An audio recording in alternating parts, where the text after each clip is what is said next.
Hello everyone, আমি পুষ্পিতা আর একটা নতুন ব্লগে আপনাদেরকে স্বাগত জানাই। আজকে আমাদের দ্বিতীয় দিন বেনারসে, আর আজকে আমাদের গন্তব্যস্থল হচ্ছে সারনাথ রামনগর দুর্গ। আর বেনারস যখন এসেছি কিছু তো কেনাকাটা করবই। বেনারস স্টেশন থেকে সারনাথের দূরত্ব প্রায় 10 থেকে 12 কিলোমিটারের মতন। আমরা অটো রিজার্ভ করে বেরিয়ে পড়লাম সকাল 8:30টার দিকে সারনাথের উদ্দেশ্যে, ব্যাস সমস্ত কিছুর উদ্দেশ্যেই। সারনাথ হচ্ছে একটা পাড়ার মতন। সারনাথ ঘোরার জন্য আপনার গাইডের প্রয়োজন হবে, সেটা আগে থেকেই আপনি যে টোটো বা অটো রিজার্ভ করবেন সেই ড্রাইভার দাদা বলে দেবে। আর এটাও বলে দেবে যে গাইডকে আপনি 100 টাকার বেশি দিতে না, কিন্তু এটা একটা প্ল্যান, সাবধান, কিন্তু 100 টাকা না দিলেও হবে। আরও একটা ব্যাপার, আর একটা জিনিস থেকে সাবধান হবেন, পুরো সারনাথ ঘুরতে কিন্তু সময় লাগে 40 থেকে 45 মিনিটের মতন। কিন্তু যখন আপনি গাড়ি রিজার্ভ করবেন তখন অটো বা টোটো ড্রাইভার দাদা বলবেন যে সারনাথ ঘুরতে 2.5 থেকে 3 ঘন্টার মতন লাগবে, কিন্তু সেটা একদমই নয়। সারনাথ জায়গাটা কিন্তু অত্যন্ত একটা পবিত্র স্থান। सारनाथ गौतम बुद्धेर 4टे पुण्यभूमिर मध्य किन्तु एक अन्यतम। लकड़ी के ऊपर है, इसके अंदर फर्नीचर वगैरह लाल चंदन की लकड़ी के ऊपर है। अंदर ड्रम वगैरह लगाए गए हैं, सुबह शाम बजा करके पूजा पाठ करते हैं। और इधर में जूता खोल के जाइए, विजिट करके आइए। अपनी सारनाथ आसले की देखबेन? धामेक स्तूप, अशोक स्तम्भ, सारनाथ मिउजियम, दिगम्बर जैन मंदिर, बार्मीज बौद्ध मठ, थाई बौद्ध मठ एवं जापानी बौद्ध विहार।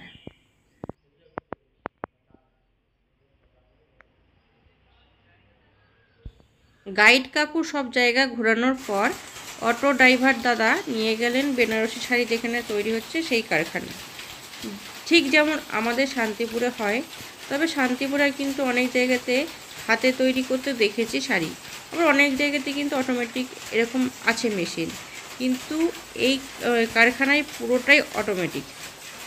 আর এখানে কিন্তু প্রচণ্ড আওয়াজ এই মেশিনগুলোর। আর খুব সুন্দরভাবেই কিন্তু বিভিন্ন ধরনের বেনারসি শাড়ি তৈরি হচ্ছে, এটা দেখে কিন্তু খুবই ভালো লাগছে।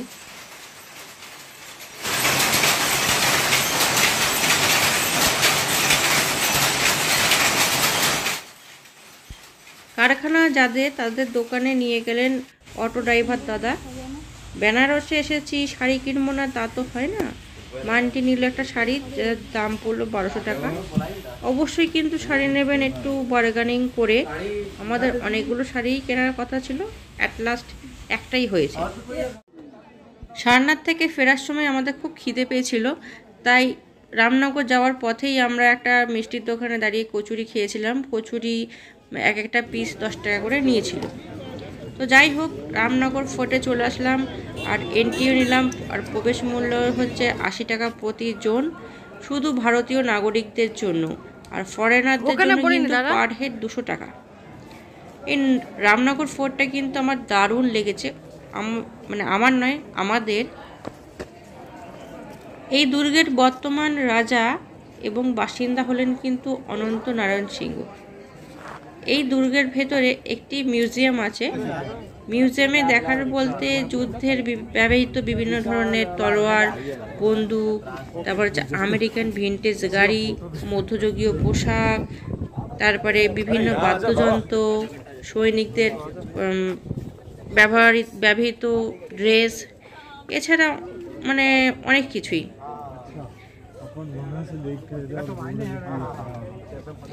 আর একটা কথা বলে রাখি, মিউজিয়ামে কিন্তু আপনি কোনো রকম ফোন বা ক্যামেরা ব্যবহার করতে পারবেন না।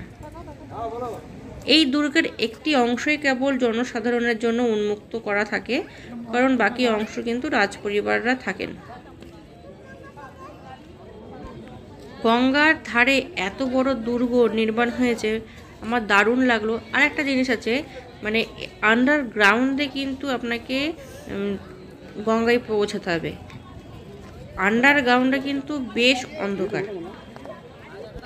এই দুর্গের মেন গেটে দুই ধারে দুখানা কামান রাখা।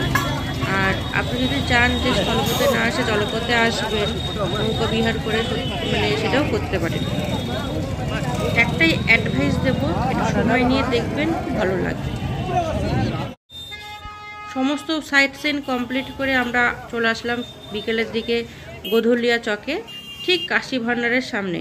এসেই দেখছি এত লোক। আর আগের থেকেই মানে ফেসবুক ইউটিউব ঘেটে শুনেছি যে কাশি চাট ভান্ডারে কিন্তু খেতেই হবে যে কোনো একটা চাট, তো তাই জন্য আমরা চলে আসলাম এই চাট ভান্ডারে। বেনারস আসার আগে অর্পিতা বারবার বলেছিল যে দই ভাল্লা খাবি, তো আমরা কিন্তু দই ভাল্লাই অর্ডার দিয়েছি। আর মানে রেডিমেডই ছিল, মানে সঙ্গে সঙ্গে হাতে ধরিয়ে দিল বলার সঙ্গে সঙ্গে। তো 50 টাকা নিয়েছে। আমি খাই না, মান্টি খাচ্ছে, বললো তো ভালো হয়েছে, এরপর আর জানি না।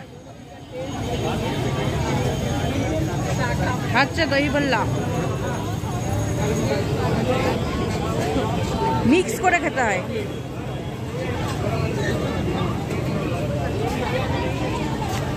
পুরোটা মিক্স করছি না, অল্প অল্প করে মিক্স করে খা। শুধু ভিড়টা দেখুন কীরকম ভিড়, তাও তো এখন একটু ফাঁকা আছে। আরও সন্ধে হবে যখন আরও ভিড় বাড়বে।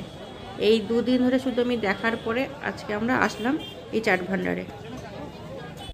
লস্যির দোকান থেকে দাঁড়িয়ে পড়লাম লস্যি খাওয়ার জন্য, আর একটা অর্ডার দিয়ে দিলাম। 50 টাকা নিল। কেসার লস্যি যাচ্ছে তাই, জলকে হাড় বানাবে, লস্যি বলে কিছুই নাই। এর থেকে ভালো লস্যি আমাদের স্থানীয় লোকালে মানে পাওয়া যায়। বলবো ওর 10 টাকা 15 টাকা 20 টাকা যায়নি, ওটা যথেষ্ট ভালো এর এই 50 টাকার জলের তুলনায়। মানে জলকেও হাড় মানাবে যার লস্যি। খেয়ে দিয়ে চললাম আমরা ঘাটের দিকে, দশমেধ ঘাটে আমরা যাব আর আরতি দেখব। আর বিশেষ হচ্ছে আজকে আমাদের লঞ্চ আমরা চড়বো, মানে লঞ্চ চড়ে আমরা পুরো দর্শন, যতগুলো ঘাট আছে দর্শন করব। আর একটা কথা বলে রাখি, এখানে কিন্তু যে যেমন পারে 400 500 200 300 100, আবার কেউ কিন্তু 40 50 এরকম কিন্তু নৌকা ভ্রমণের জন্য টাকা নেয়। পার হেড 100 টাকা দিয়ে নৌকা বিহার করে ওসিঘাট থেকে মণিকর্ণিকা ঘাট পর্যন্ত দেখলাম, আর তার সাথে গঙ্গা আরতিও। এই নৌকা বিহারেই কাশী বিশ্বনাথ মন্দির দর্শন হয়ে গেল। আপনাকে কিন্তু ওসিঘাট থেকে মণিকর্ণিকা ঘাট পর্যন্তই কিন্তু আপনাকে যতগুলো ঘাট আছে সবগুলো দেখাবে।